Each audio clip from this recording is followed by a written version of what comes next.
ಓಂ ಶಾಂತಿ.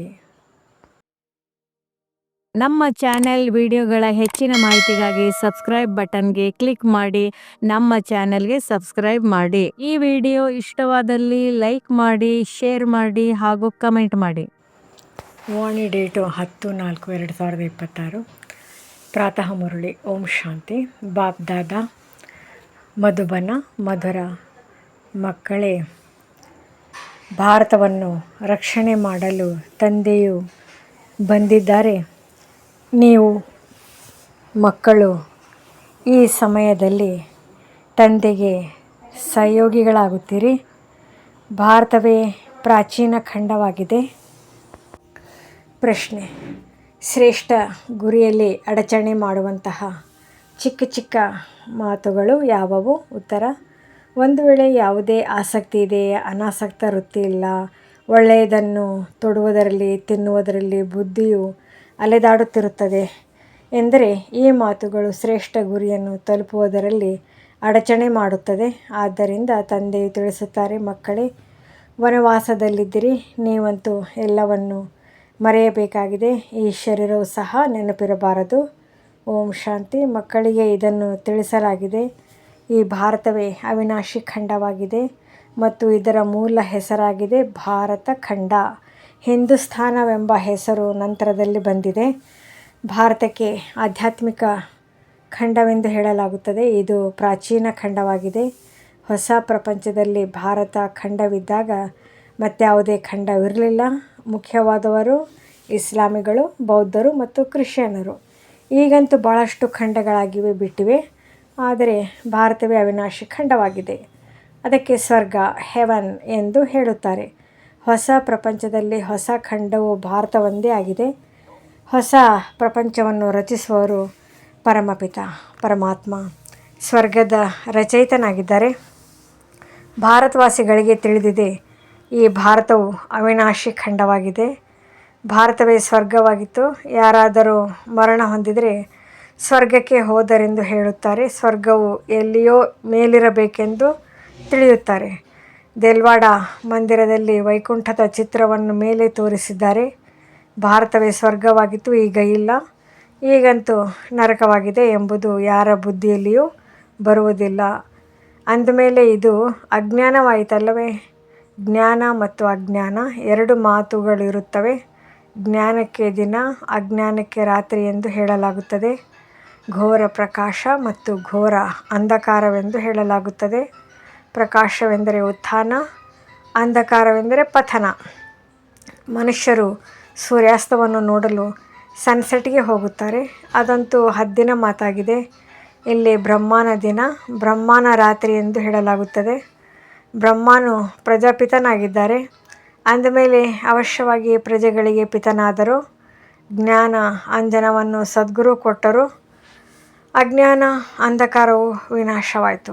ಈ ಮಾತುಗಳನ್ನು ಪ್ರಪಂಚದಲ್ಲಿ ಯಾರೂ ತಿಳಿದುಕೊಂಡಿಲ್ಲ. ಇದು ಹೊಸ ಪ್ರಪಂಚಕ್ಕಾಗಿ ಹೊಸ ಜ್ಞಾನವಾಗಿದೆ. ಸ್ವರ್ಗಕ್ಕಾಗಿ ಸ್ವರ್ಗದ ರಚಯಿತ ತಂದೆಯು ಜ್ಞಾನವು ಬೇಕು.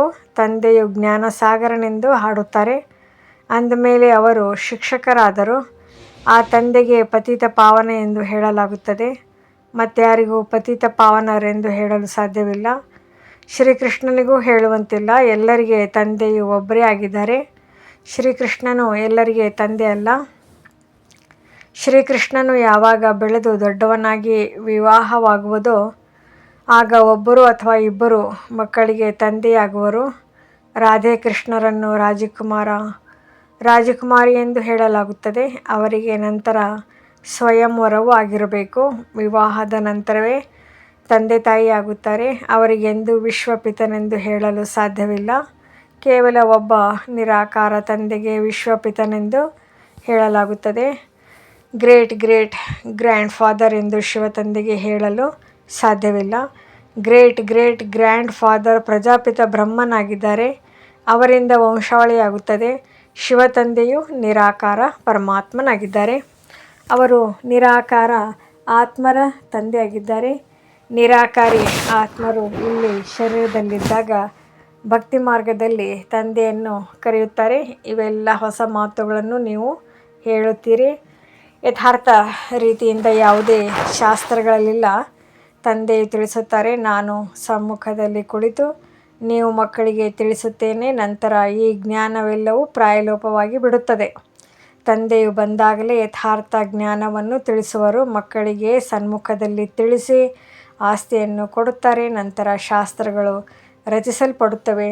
ಅವು ಸಹ ಯಥಾರ್ಥವಾಗಿ ರಚಿಸಲ್ಪಡುವುದಿಲ್ಲ, ಏಕೆಂದರೆ ಸತ್ಯದ ಪ್ರಪಂಚವೇ ಸಮಾಪ್ತಿಯಾಗಿ ಅಸತ್ಯ ಖಂಡವಾಗಿ ಬಿಡುತ್ತದೆ. ಅಂದಮೇಲೆ ಅಸತ್ಯ ವಸ್ತುಗಳೇ ಇರುವುದು, ಏಕೆಂದರೆ ಇಳಿಯುವ ಕಲೆಯಾಗುತ್ತದೆ.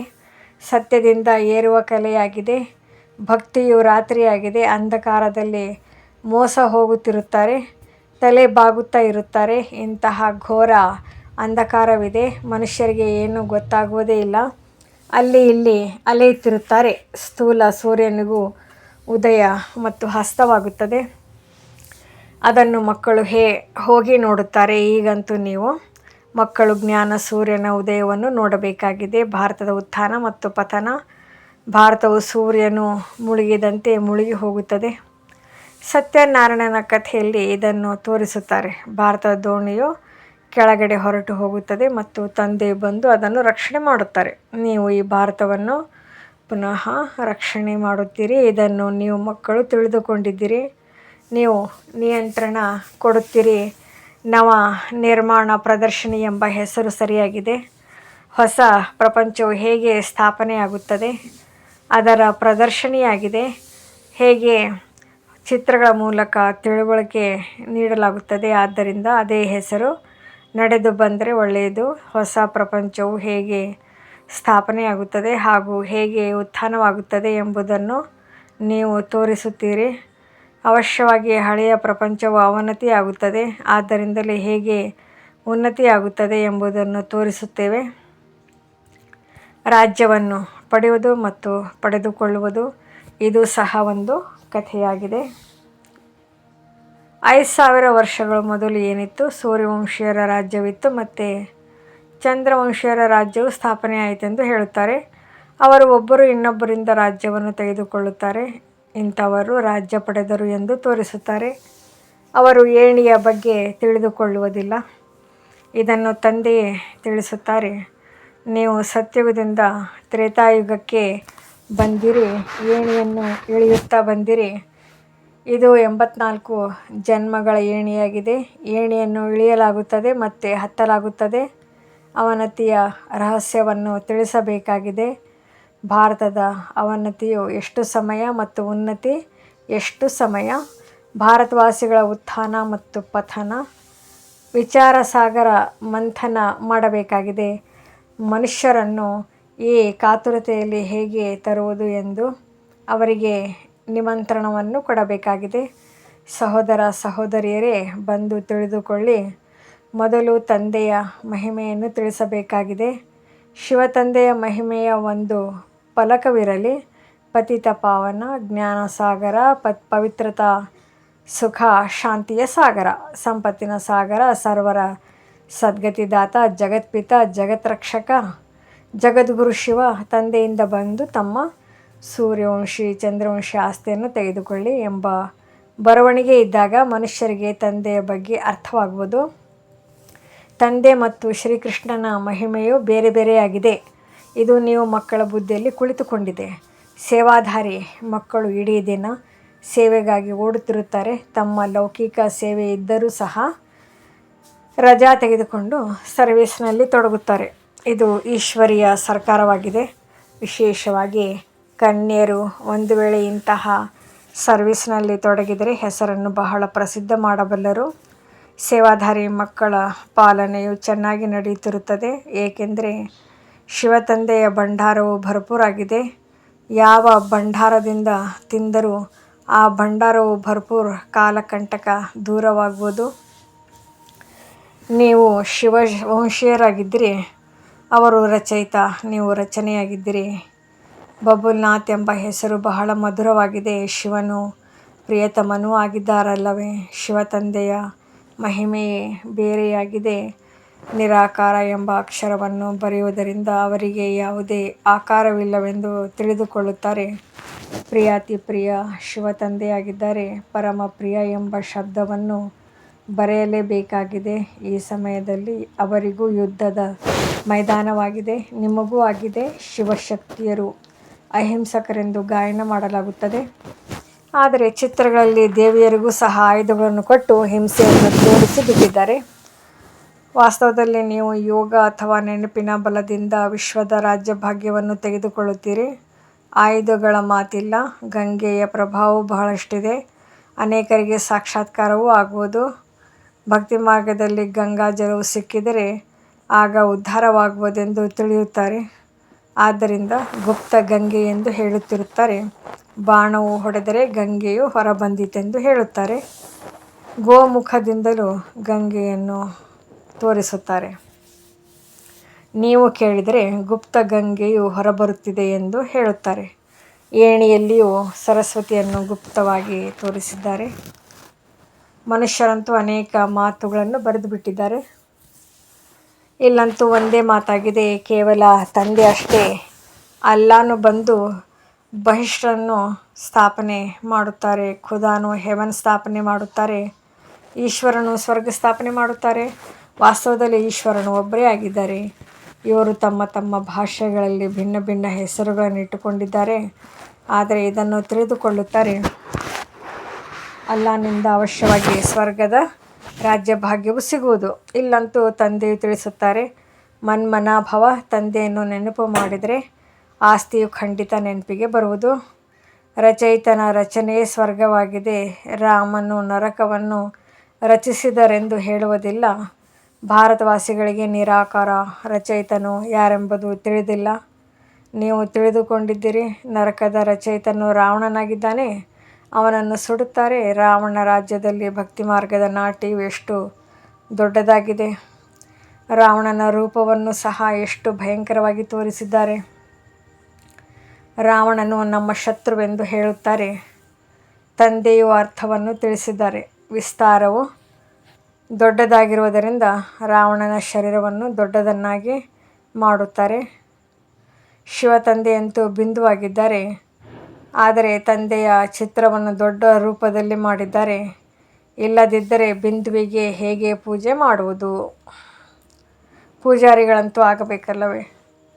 ಆತ್ಮವನ್ನು ಕುರಿತು ಭ್ರುಕುಟಿಯ ಮಧ್ಯದಲ್ಲಿ ಹೊಳೆಯುತ್ತಿರುವ ನಕ್ಷತ್ರವೆಂದು ಹೇಳುತ್ತಾರೆ. ಮತ್ತು ಆತ್ಮವೇ ಪರಮಾತ್ಮನೆಂದು ಹೇಳಿಬಿಡುತ್ತಾರೆ.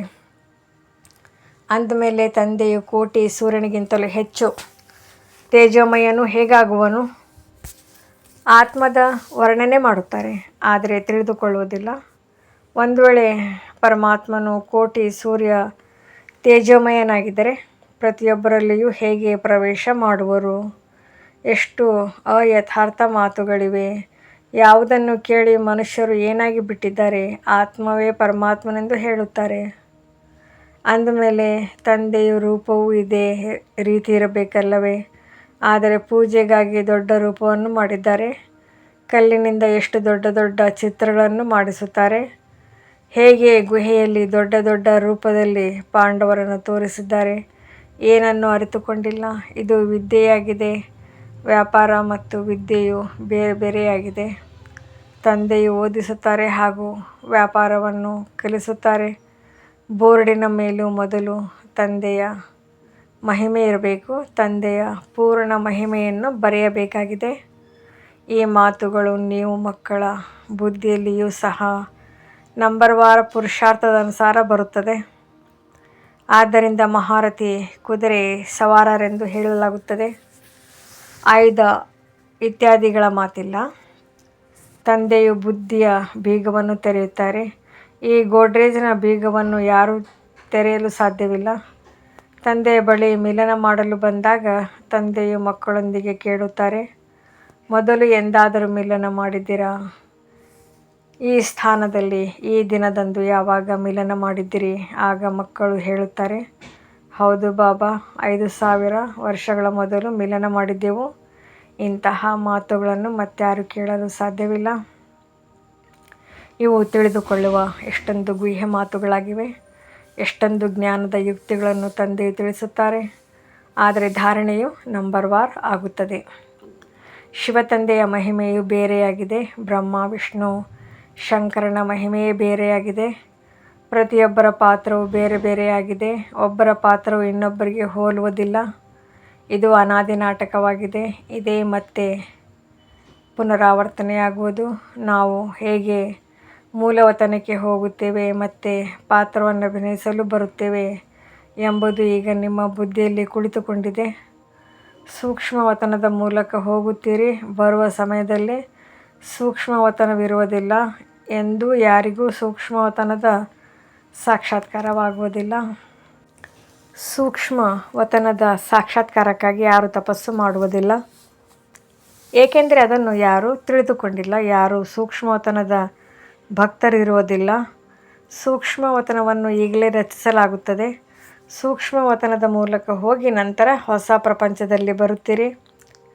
ಈ ಸಮಯದಲ್ಲಿ ನೀವು ಅಲ್ಲಿಗೆ ಬಂದು ಹೋಗುತ್ತಾ ಇರುತ್ತೀರಿ.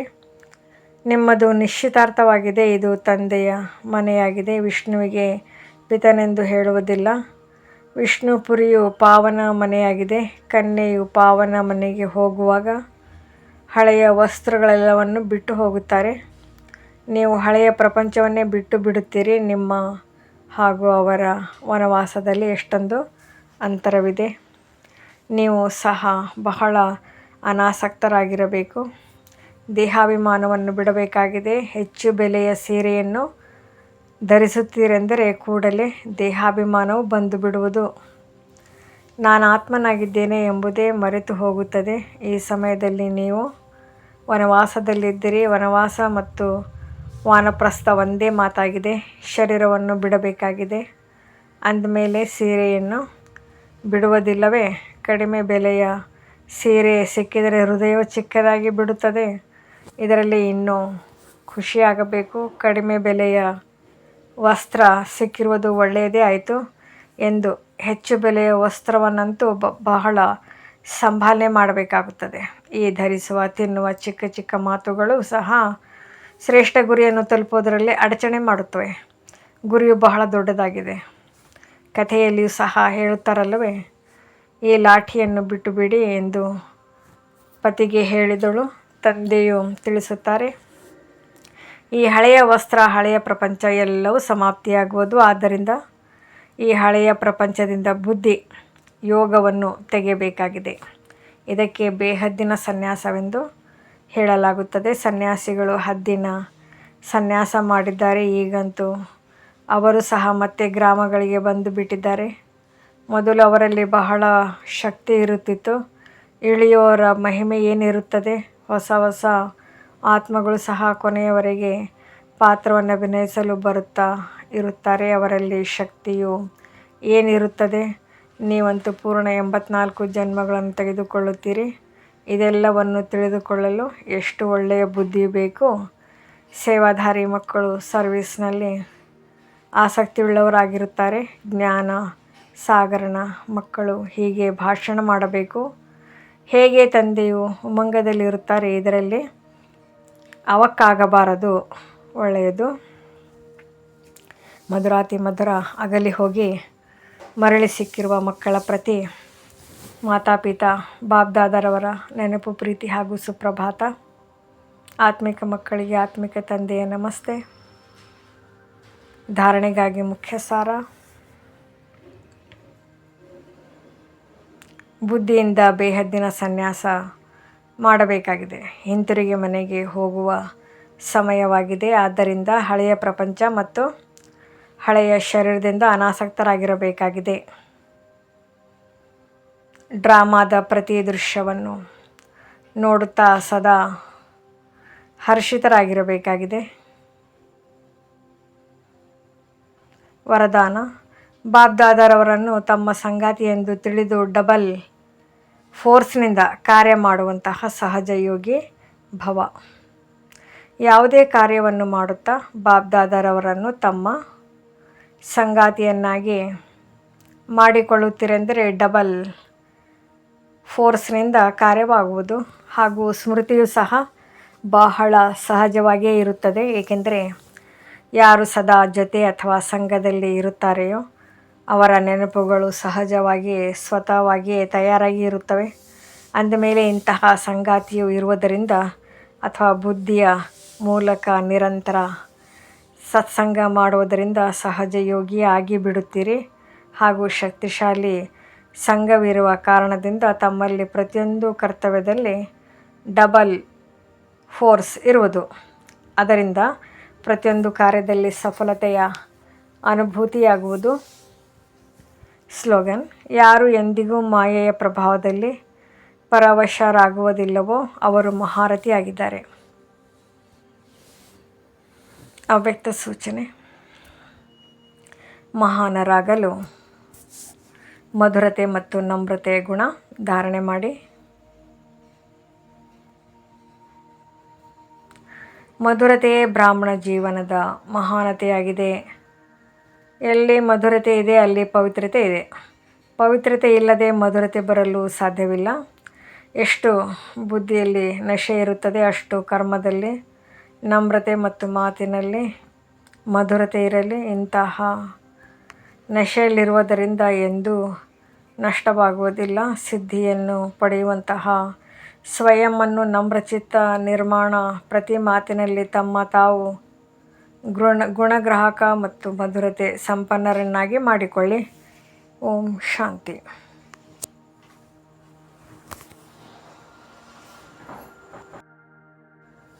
ಈ ಮುರಳಿ ವಿಡಿಯೋ ಇಷ್ಟವಾದಲ್ಲಿ ಹೆಚ್ಚಿನ ಮುರಳಿಗಳ ಮಾಹಿತಿಗಾಗಿ ನಮ್ಮ ಚಾನಲ್ಗೆ ಸಬ್ಸ್ಕ್ರೈಬ್ ಮಾಡಿ. ತಮಗೆ ವಿಡಿಯೋ ನೋಟಿಫಿಕೇಷನ್ ಸಿಗ್ತಾ ಇರುವುದು